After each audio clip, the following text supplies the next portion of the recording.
Ladies and gentlemen of the jury, your job today is to come to a verdict on which of the two films will claim the title for Best Film Depicting a Marriage. Ashli will be defending the film Marriage Story.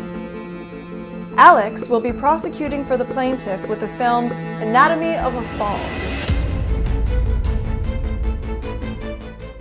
I stand here today with irrefutable evidence demonstrating that Marriage Story is indeed not the film most deserving for the title of Best Film Depicting a Marriage. First, let's look at the opening sequence of Marriage Story, where we see two montages narrated separately by husband and wife Nicole and Charlie. We hear them listing traits of their partner that they find positive, quirky, sometimes annoying, but always endearing. We realize they aren't listing these traits to be romantic, but instead they're meant to share what they've written in front of a divorce mediator. Where this is an effective way to enter the current state of their marriage, in the beginning of its end, the characters immediately begin to start making choices that leave the audience confused. Nicole decides to abruptly not share what she's written, but instead has a tantrum before storming out. Charlie even uses the opportunity to make low-blow, snarky comments instead of encouraging his wife to stay and communicate. This leads to one of my many glaring issues regarding Marriage Story. Nicole and Charlie refuse to communicate in the beginning stages of their relationship,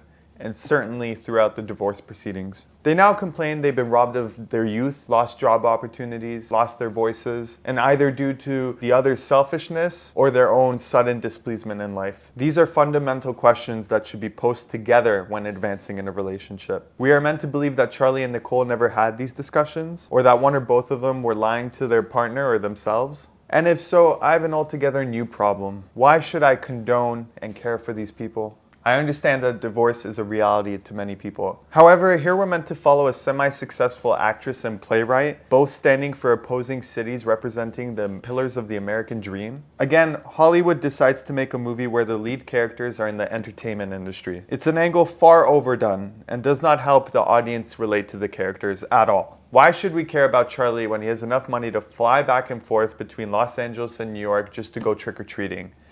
And the Spirit Award for Best Screenplay goes to Noah Baumbach, Marriage Story. Audiences and critics praised Marriage Story for a painfully honest depiction of an American married couple going through a divorce. I stand here today as a defendant and representation for director Noah Baumbach and his artistic decisions for his film. Mr. Baumbach deliberately focuses on the ugliness of divorce and how it turns couples into people they once feared to become. Divorce occurs in many people's marriages, and although it is hard to make sense of, it is still a reality. Let's start with your point about the lack of communication between Charlie and Nicole. What causes this? Well, people can jump into relationships during desperate times, which is how Nicole approached starting a relationship with Charlie. To add to all this, women have the role of motherhood thrust upon them. So why should you care for Nicole and Charlie? Well, because now we can understand someone taking a leap of faith in marriage. We face the reality of people's faults and why they come to make such poor decisions. It shows the faults in both characters, deliberately not siding with one or the other.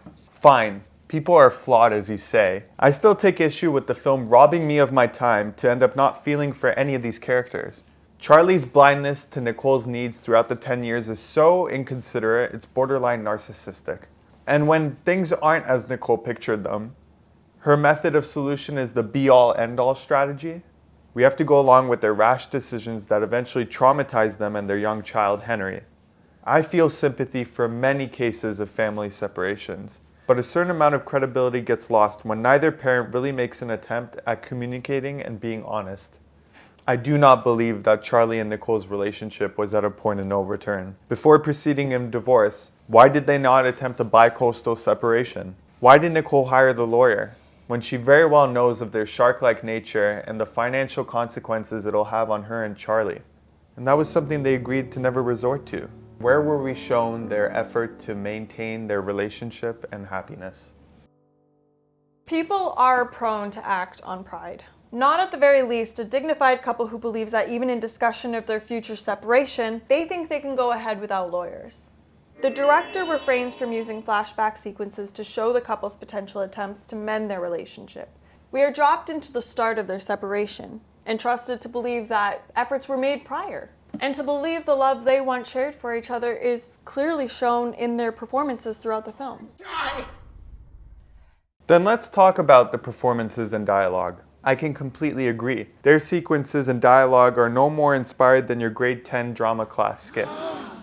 That's essentially what the actors are doing with the script. Scarlett Johansson and Adam Driver are talented actors indeed, but they've clearly failed to show us any chemistry the two should be sharing. It's as if they were pretending to have shared a marriage. But much more than this, I find the script to be truly guilty. The director was unabashedly inspired by Woody Allen. The film is very much East Coast versus West Coast, similar to Annie Hall. And just because the director doesn't carry the same baggage as Allen, we're meant to just be convinced that his script is genius as well. All the characters seem to be cracking wise with quippy dialogue, and conversations jump around aimlessly to mundane topics. Still seeing Jeff? An occasional lunch. I can't believe you. And he still wants his camera back. The script tries to add humor amidst the drama, but it falls flat. It believes itself to be so clever, yet well-rooted without ever crossing into dramatic. Unfortunately, it contradicts those points in two glaring ways. The actors' theatrics are better suited for a stage, while the screenplay is painted in one bland stroke of white.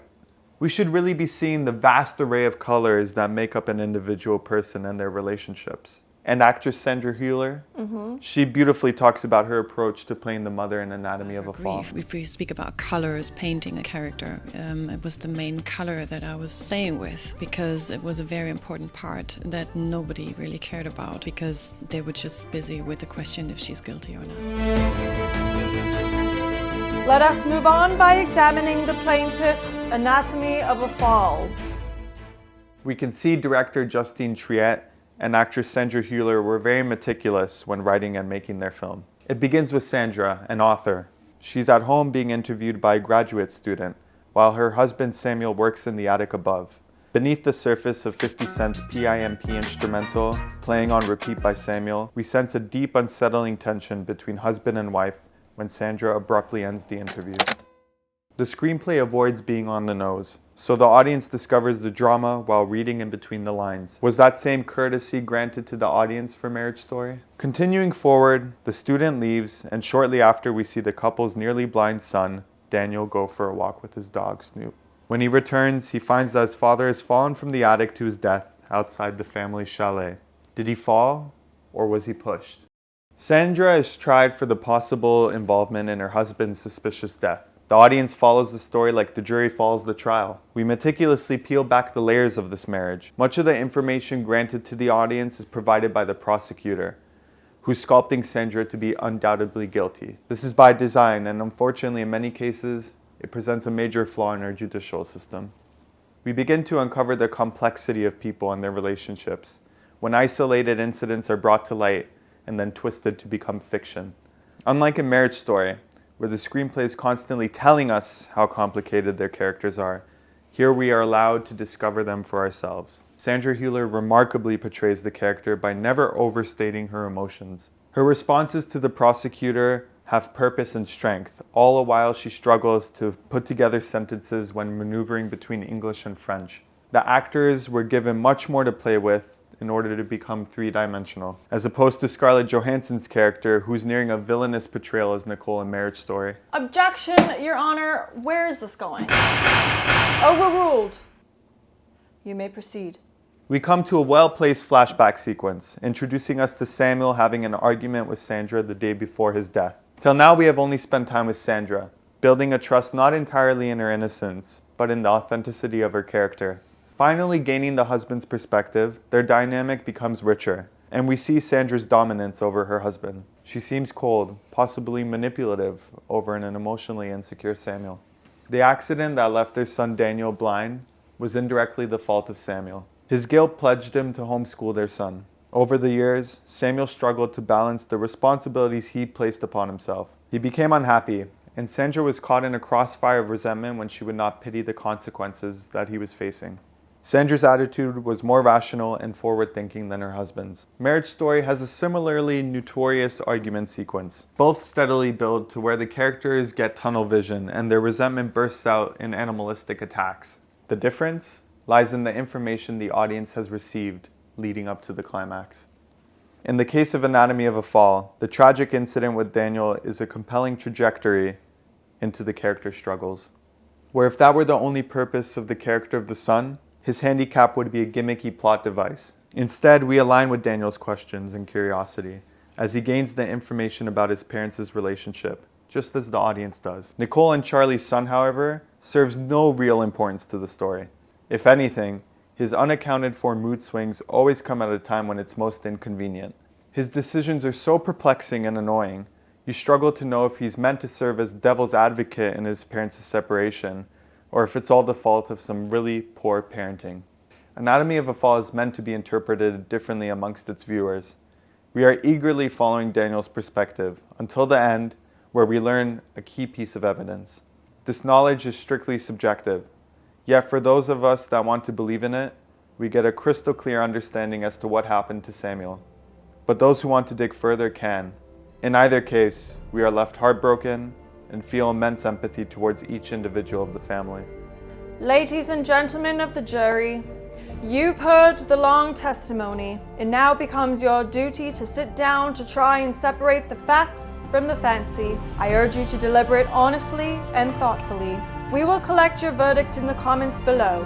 Thank you for your participation.